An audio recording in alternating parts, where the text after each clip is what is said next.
Alam mo ba kung ano yung nag-iisang trabaho na sobrang hirap? Yung pinakamahirap na trabaho? Trabaho na araw-araw OT?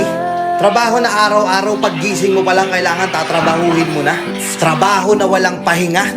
Trabaho na walang sahod? Merong ganyan. Merong ganyan, di lang napapansin. Hindi lang napag-uusapan. Alam mo kung ano yon? Pagiging housewife. Di ba?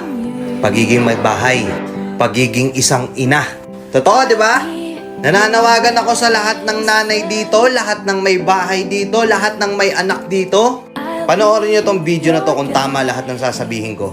Napakahirap pala talaga maging isang housewife, ano? Paggising mo sa umaga, mag-aasikaso ka.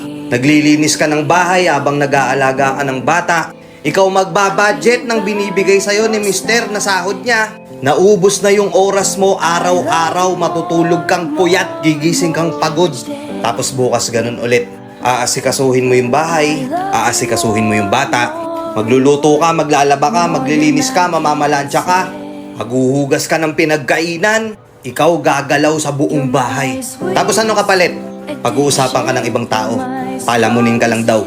Tapos minsan kay questionin ka pa bakit wala nang natira sa pera. Saan mo dinala yung pera? Saan mo ginastos? Tapos ikaw sasagot ka, hindi mo ba nakikita? Hirap na ako mag-budget araw-araw. Kaya questionin ka pa. Hahanapan ka pa. Wala kang choice kundi gawin yung mga trabaho na yun araw-araw. Kahit na minsan marami kang naririnig na pinag-uusapan ka, napakadali lang naman yung ginagawa mo, nasa bahay ka lang naman. Hindi naman ikaw yung nagtatrabaho. Simpleng-simple lang yung gagawin mo. Gusto ko lang malaman ng lahat ng mga nanonood dito na huwag niyong minamaliit yung mga babae porket nasa bahay lang sila. Hindi porket naandun lang sila, nasa bahay sila, di sila umaalis, wala na silang ginagawa. Sobrang hirap na trabaho. Sobrang nakakapagod. Pero wala silang choice. Kailangan nilang gampanan yung responsibilidad nila. Na minsan, yung iba pa nga dyan, masakit to kung sa masakit, pero ang trato sa inyo katulong na, di ba? Minsan sasabihin ng mga nanay natin, hirap na ako maglaba, suot lang kayo ng suot ng damit. Ano ba, baso na lang, hindi nyo pa mahugasan.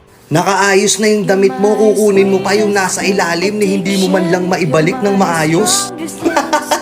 Di ba? Pero yung simpleng mga bagay na yun na ikaw yung paulit-ulit na nag-aayos no, nakakapagod, di ba? Araw-araw ganun yung ginagawa mo. Araw-araw bakit ganun? Parang hindi nila maintindihan. Tapos ikaw pa yung ituturing na walang kwenta sa bahay. Ikaw pa yung sasabihan na hayahay. Mga tol, alagaan nyo din yung mga asawa nyo.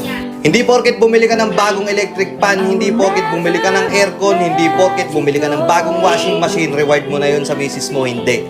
Ikaw pa rin naman makikinabang nun eh. Regaluhan mo din kahit paminsan-minsan ng mga bagay na marirealize niya na na-appreciate mo yung ginagawa niya. Igala mo, dalin mo sa salon, sa spa. Bilan mo ng isang bagay na wala naman talagang kinalaman sa bahay para lang sa kanya. Simpleng ganun, masaya na yan. Lahat ng pagod tanggal yan. Tama, di ba mga madam? Itong video na to para to sa lahat ng kababaihan. Sa lahat ng nasa bahay.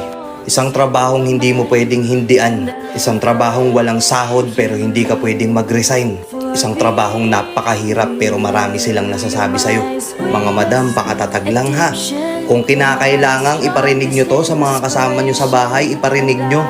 Baka sakaling magbago yung pagtingin sa inyo. Baka sakaling matauhan at maintindihan kung gaano kahirap yung pagiging housewife sa bahay nyo. Baka kasi hindi nila naiintindihan na kahit araw-araw mong sinasabi sa kanila kung gaano kakapagod sa kanila.